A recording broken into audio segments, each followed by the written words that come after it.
और तूफान मोंथा का राजस्थान में असर, प्रदेश के कई जिलों में बारिश का दौर जारी है। तो आज भी 11 जिलों में बारिश का येलो अलर्ट जारी किया गया है। कल सबसे ज्यादा बारिश बूंदी के नैनवा में 130 दर्ज हुई है। तो देखिए, भीलवाड़ा, चित्तौड़गढ़, डूंगरपुर, झालावाड़, कोटा, उदयपुर, प्रतापगढ़, बारां, बांसवाड़ा जिले में 3 से 4 इंच तक पानी बरसा है। अरब सागर और बंगाल की खाड़ी में आए चक्रवात के कारण राजस्थान में बारिश का दौर जारी है। तो ये बड़ी खबर आपको बता रहे हैं। अब तूफान मोंथा का असर राजस्थान में भी देखने को मिल रहा है, क्योंकि प्रदेश के कई जिलों में बारिश का दौर जारी है। आज भी 11 जिलों में बारिश का येलो अलर्ट जारी किया गया। इसके अलावा प्रतापगढ़, बारां, बांसवाड़ा में 3 से 4 इंच बारिश दर्ज की गई है, जबकि सबसे ज्यादा बारिश बूंदी के नैनवा में हुई है, जहां 130 बारिश दर्ज की गई।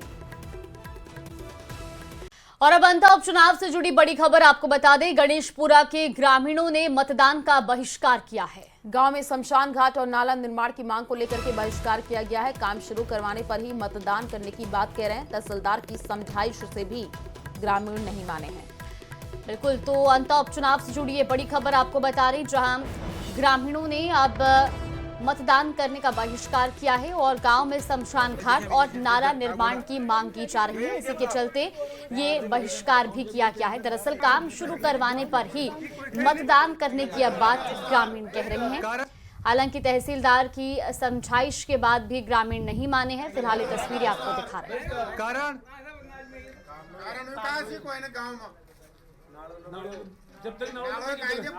तो गणेशपुरा के ग्रामीणों ने मतदान का बहिष्कार किया है। उनकी मांगे हैं कि गांव में शमशान घाट और नाला निर्माण करवाया जाए और जब तक काम शुरू नहीं होगा तब तक मतदान का बहिष्कार किया जाए।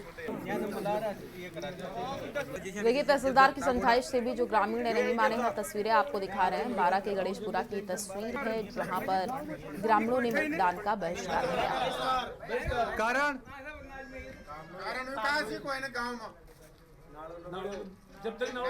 ग्रामीणों का कहना है कि जब तक गांव में शमशान और नाला निर्माण नहीं करवाया जाएगा वो मतदान का बहिष्कार करेंगे और काम शुरू होने पर ही अब वो मानेंगे। हालांकि मौके पर तहसीलदार भी पहुंचे, लेकिन बात नहीं कर पाए। वहीं हनुमानगढ़ जंक्शन के मुख्य बाजार की गुरुद्वारा गली में एक जेसीबी चालक का आतंक देखने को मिला है।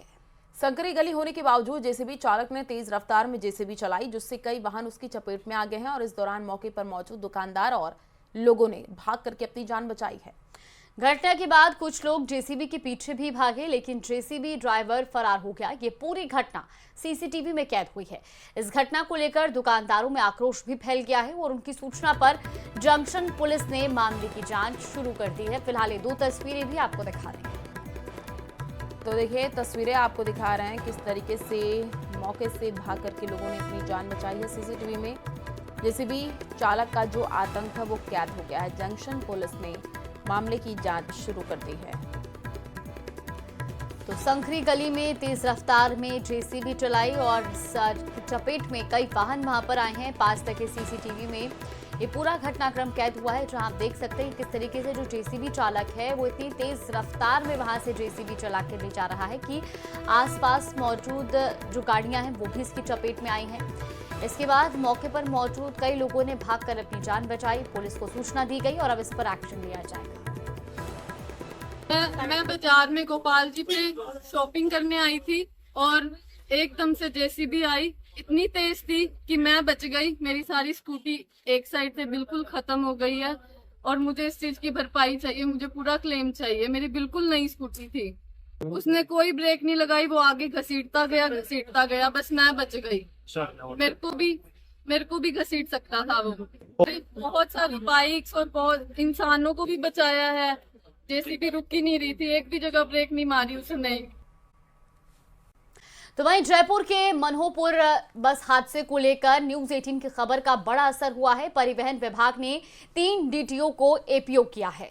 तो भरतपुर आरटीओ के निरीक्षक गौतम मिश्रा और रामचंद्र दौसा आरटीओ के निरीक्षक पुष्पेंद्र भारद्वाज को एपीओ किया गया है और इसके अलावा 2 आरटीओ को कारण बताओ नोटिस जारी हो गया है। वहीं शाहपुरा डीटीओ के कार्मिकों पर कोई कार्रवाई नहीं की गई। तो बस हादसे को लेकर पूर्व मुख्यमंत्री अशोक गहलोत ने सरकार पर सवाल भी उठाए हैं।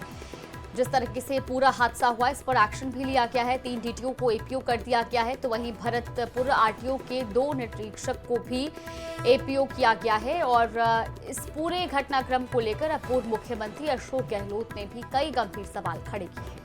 तो देखिए, कल जिस तरीके से ये भीषण हादसा हुआ उसके बाद से ही कई तरीके की प्रतिक्रियाएं सामने आ रही थी और ये कहा जा रहा था इस पूरे मामले में कोई एक्शन होना चाहिए। और उस परिवहन विभाग ने 3 डीटीओ को एपीओ कर दिया है। भरतपुर आरटीओ के निरीक्षक गौतम मिश्रा और रामचंद्र दौसा आरटीओ के निरीक्षक पुष्पेंद्र भारद्वाज को एपीओ किया गया है और साथ ही साथ 2 आरटीओ को कारण बताओ नोटिस भी जारी किया गया है।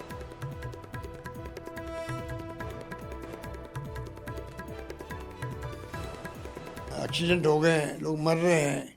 जैसलमेर में लोग आज 28 आदमी मर गए वहाँ पर। तो आप बताइए, कल्पना कीजिए कि कम से कम कई एक्सीडेंट हो सकते हैं हो किसी वक्त में, पर संवेदनशीलता दिखानी चाहिए ना वहाँ पे। क्या कर सकती है मैक्सिमम सरकार, क्या कर सकती, मदद कर सकती है। आज और हादसा हुआ मनोहरपुर में मेरे ख्याल से, तो इनको जितना संवेदनशील होना चाहिए ना, पब्लिक महसूस करती थी, संवेदनशीलता नहीं सरकार के अंदर। और अंततः उपचुनाव में पिपलोद घटना को लेकर के अब राजनीतिक बयानबाजी तेज हो गई है। पूर्व मंत्री अशोक चांदना ने पिपलौदी स्कूल की घटना पर सरकार पर निशाना साधा, तो संसदीय कार्य मंत्री जोगाराम पटेल ने भी पलटवार किया है। उन्होंने कहा कि जानबूझकर झूठे बयान दिए जा रहे हैं। तो मंत्री ने कहा कि पिपलोदी में हुई दुर्भाग्यपूर्ण घटना पर राज्य सरकार संवेदनशील है, आर्थिक सहायता और नौकरी दी गई है।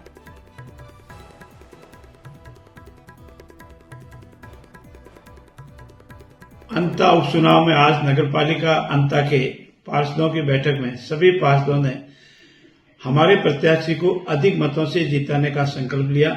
पूर्व मंत्री अशोक जी चांदना ने गलत बयान दिया है। पीपलोद की घटना में जिन विद्यार्थियों की मृत्यु हुई है उनके प्रत्येक परिवार को 12 लाख रुपए, जो गंभीर घायल हुए विद्यार्थी उनको 1,70,000 रुपए, साधारण घायल हुए उनको 75,000 रुपए, प्रत्येक परिवार को निःशुल्क गैस कनेक्शन और खेल सामग्री और शैक्षणिक सामग्री वितरित की गई है। भवन निर्माण हेतु 11 लाख रुपए की राशि भी विद्यालय परिवार को दी गई है। ऐसी स्थिति में गलत बयान देना ठीक नहीं है। इस उपचुनाव में हम अधिकतम मतों से जीतेंगे। हमारे कार्यकर्ताओं की मेहनत और जनता के रुझान से हमें पूर्ण विश्वास है कि इस बार भाजपा का कमल का फूल भारी मतों से खिलेगा। प्रदेश में 7 फरवरी 2026 तक बिहार की तर्ज पर विशेष गहन पुनर्निरीक्षण यानी कि एसआईआर चलेगा। कांग्रेस ने इसे लोकतांत्रिक अधिकारों पर प्रहार और चुनाव टालने की साजिश करार दिया, तो बीजेपी ने चुनाव आयोग के कदम का स्वागत करते हुए बांग्लादेशी और रोहिंग्या को बाहर करने के लिए जरूरी बताया। देखिए रिपोर्ट।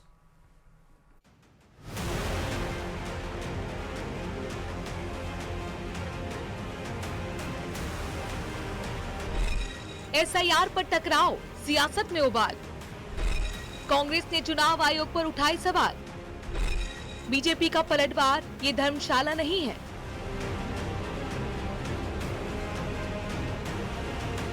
बिहार की तर्ज पर प्रदेश में भी मतदाता सूची की विशेष गहन पुनर्निरीक्षण यानी कि एसआईआर के ऐलान के साथ ही सियासत में उबाल देखने को मिल रहा है। कांग्रेस ने इसे लेकर बीजेपी और निर्वाचन आयोग को घेरना शुरू कर दिया। साथ ही एसआईआर को लोकतांत्रिक अधिकारों पर प्रहार और चुनाव टालने की साजिश करार दिया। पूर्व सीएम अशोक गहलोत ने कहा कि जब एसआईआर का मामला सुप्रीम कोर्ट में विचाराधीन है तो इसे इतनी जल्दबाजी में शुरू करने की जरूरत क्यों पड़ी। तो वहीं कांग्रेस प्रदेश अध्यक्ष गोविंद सिंह डोटासरा ने कहा कि जैसे बिहार में नाम काटे गए वही राजस्थान में भी होने वाला है। कौन नहीं चाहेगा निष्पक्ष चुनाव हो और चुनाव की लिस्टें वो निष्पक्ष हो, सब पार्टियां चाहेगी। पर एक तरफा जो फैसले कर रहे हैं, सुप्रीम कोर्ट में केस चल रहा है, सब जुडिस मामला है, तब भी आपने शुरू कर दिया 12 राज्यों में और विपक्षी पार्टी को पूछ नहीं रहे हो, तो इसका मतलब आपकी मिली भगत खाली रूलिंग पार्टी के साथ में और किसी के साथ में नहीं है। एसआईआर राज्य सरकार ने, भारतीय जनता पार्टी ने, इस डबल इंजन की सरकार ने नगर निकाय और पंचायती राज के जनप्रतिनिधियों का अधिकार और बजट दोनों छीनने के लिए और वोट चोरी करने के लिए ये एसआईआर की घोषणा की गई है, जिससे न तो बांस रहे न बांसुरी, न चुनाव कराना पड़े, न इनके पोत और माजने सामने आए, जिससे इनकी परछरी बरकरार रहे। क्योंकि इन्होंने 1.25 साल में एक धेले का काम किया नहीं, 1 रुपए का काम किया नहीं। इनके मंत्री अनर्गल बयानबाजी करते हैं। इधर एसआईआर को लेकर कांग्रेस हमलावर हुई तो बीजेपी ने भी विपक्ष पर पलटवार कर दिया। बीजेपी प्रदेश अध्यक्ष मदन राठौर ने कहा कि कई लोगों का नाम मतदाता सूची में जोड़ दिया जिनका देश से कोई लेना देना नहीं है। बांग्लादेशी और रोहिंग्या धर्मशाला समझकर यहाँ रह रहे हैं, उन्हें इस देश में रहने का कोई अधिकार नहीं। मदन राठौर ने कांग्रेस और गहलोत के बयान को वोट बैंक की राजनीति करार दिया। जिनका नाम मतदाता सूची में जोड़ दिया गया, जिन्होंने इस देश को धर्मशाला समझ रखा है कि यहाँ आओ, खाओ पियो, मौज करो और यहाँ से छोड़ के वापस चले जाओ, उनका इस देश के प्रति कोई लगाव नहीं रहता है। कौन इस देश का सही शासक हो सकता है, उनको कोई लेना देना नहीं है। उनको तो एक धर्मशाला के रूप में उपयोग करना होता है कि यहाँ से फायदा उठाओ। कई लोगों के नाम कई राजनीतिक दलों ने स्वार्थवश जुड़वा दिए, ऐसे लोगों के नाम जुड़वा दिए जो उनको वोट बैंक समझते हैं।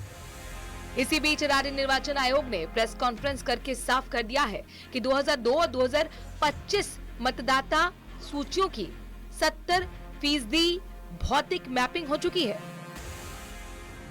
आज की हमारी जो कुल मतदाताओं की जो संख्या है 5,48,84,570 है। अब हमारी जो मतदाता सूची है कल रात को फ्रीज हो चुकी है। सो अभी इस फ्रोजन नंबर पे मतदाता सूची रहेगी। यानी इन मतदाताओं को कोई दस्तावेज देने की जरूरत नहीं है। राजस्थान में 5,48,84,570 मतदाता हैं। 2002 और 2025 मतदाता सूचियों की 70.55% भौतिक मैपिंग हुई। 40 साल से ऊपर आयु के 80% मतदाताओं की मैपिंग पूरी हुई। 40 साल से कम आयु के 22% से ज्यादा मतदाताओं की मैपिंग पूरी हुई। इन सभी मतदाताओं को कोई दस्तावेज देने की जरूरत नहीं। फेज 2 में एसआईआर वाले राज्यों में राजस्थान भौतिक मैपिंग में सबसे आगे है। बहरहाल राज्य निर्वाचन आयोग के बयान से इतर मतदाता सूची के विशेष गहन पुनरीक्षण को लेकर दोनों प्रमुख राजनीतिक दल आमने सामने हैं और अंतः उपचुनाव और पंचायत चुनाव के सरगर्मियों के बीच एसआईआर प्रक्रिया को लेकर प्रदेश का सियासी तापमान और बढ़ सकता है। न्यूज़ 18 के लिए जयपुर से सुधीर शर्मा की रिपोर्ट।